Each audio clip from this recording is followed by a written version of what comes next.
Tropical nights are full of noises. After the heat, that's the first thing you notice, coming from a colder place. A house in the country, like that at St. Clair, would have been unbearably hot when closed, but perhaps unbearably frightening when left open at nights. The darkness loud with crickets, the deep-throated barking of frogs, the wind rustling and rattling through the cane and the bush. Insects hurled themselves all night against the wooden jalousies. Moths, flying cockroaches, grasshoppers, and rainflies by the thousand on wet nights when the roar of the rain could drown out a multitude of more sinister noises. Tree frogs and lizards would scuttle over the walls inside. On the riverbanks, bamboo creaks and snaps. Sometimes clumps of it topple under their own weight, banging and slithering together as though something or someone is creeping through it, until the long stems collide in a final leafy crash. That quieter pattering outside might be an iguana or an agouti in the bush, or it might be someone walking softly up to the window. So in the big house, the nights were long, the planters restless. They would toss on their linen sheets, sticky with sweat, because the shutters were closed against the breeze, rain, and danger.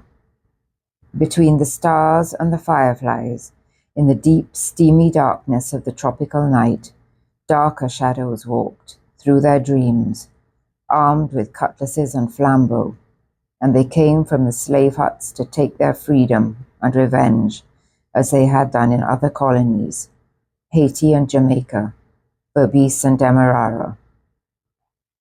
C.L.R. James quotes the French revolutionary Mirabeau as saying that the colonists slept on the edge of Vesuvius.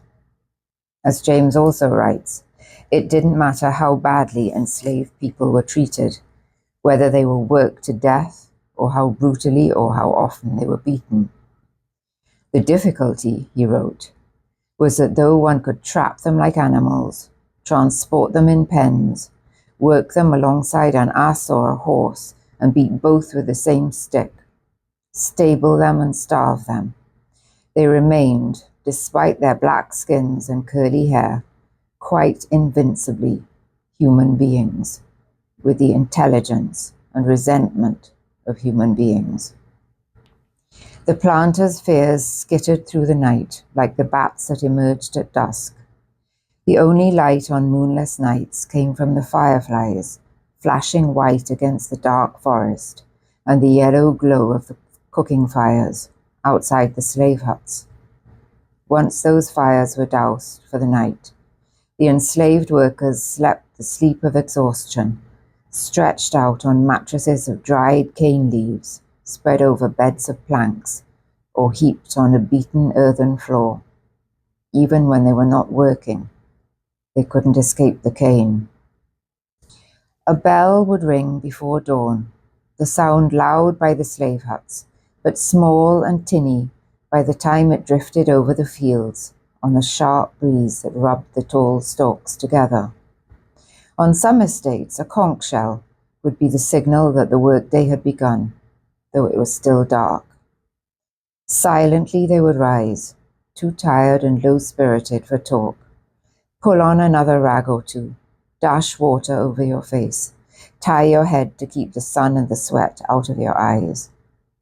Fill a calabash with drinking water, feel for your cutlass and hoe in their place by the door of the hut, and gather in the gang outside. Those who were late risked a flogging. By now the east was brightening, light rimming the small fleeing clouds, sparking off the blades of cutlass and hoe. The valleys of the central and northern range were still in dewy gloom, the grass chilly and wet under the cocoa trees and the immortelles that shaded them. Out on the plains and the little hills of the Naparimas, the sun was already throwing knife-shaped shadows among the cane stalks. Despite the dawn's start, and even after the cool nights early in the year, the sun was harsh by mid-morning, and the workers, stripped to minimal rags, would soon have sweat running into their eyes, making the handles of their cutlasses slip in damp palms, risking a self-inflicted gash. Worse than trudging into the fresh morning was going back to work in the still afternoon heat, after the 2-hour break and a heavy meal. Plantain and cassava, eddos and dasheen, starchy ground provisions, food of the enslaved, fueled the long hours of work, but also made the workers sluggish.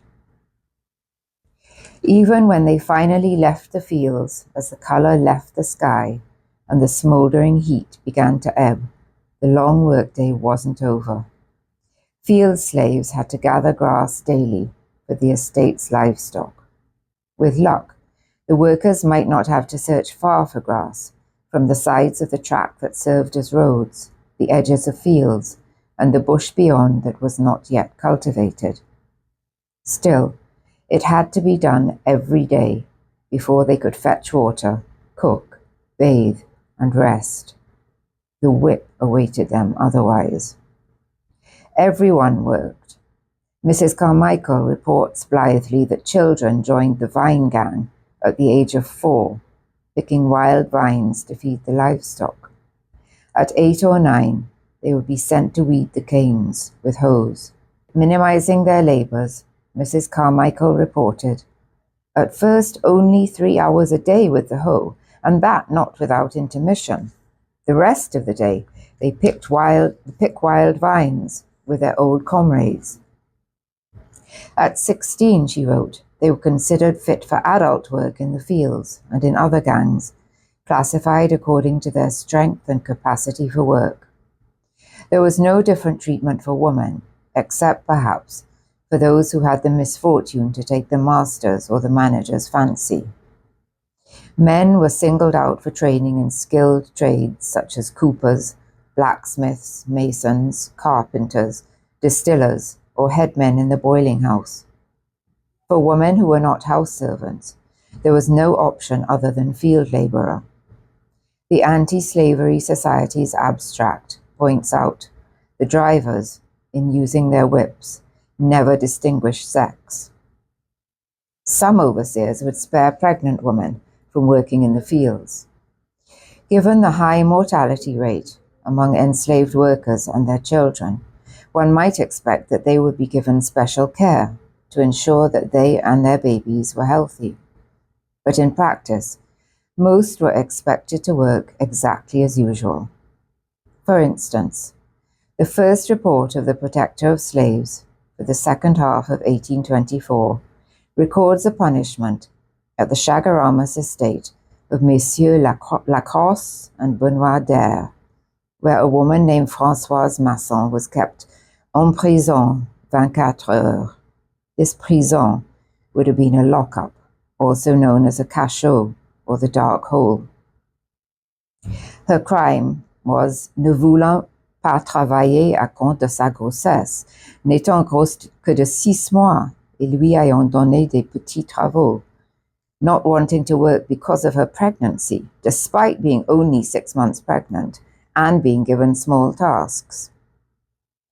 Before the 1824 order in council, field workers were summoned at sunrise, 6 a.m., then worked till 9 a.m. After half an hour for breakfast, they would work until noon, eat their midday meal, resume work at 2 p.m. until sunset, and then fetch grass. Thus they worked for at least 10 hours a day, 6 days a week. Even these long hours were a reduction of those mandated by the Slave Code of 1800, when they could be forced to begin work before 5 a.m.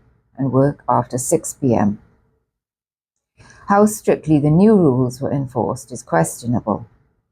But in any case, normal rules of any kind did not apply at crop time, when the estates worked day and night, and the insatiable rollers of the mill had to be continuously fed with fresh-cut cane.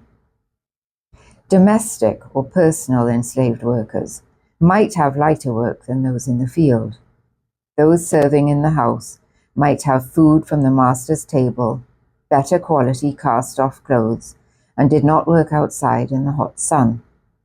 However, being constantly under the eyes of their masters and mistresses left them continually subject to be seized and mortified at their caprice. This might mean punishment for shortcomings, real or perceived, in their work, and they were vulnerable to sexual assault.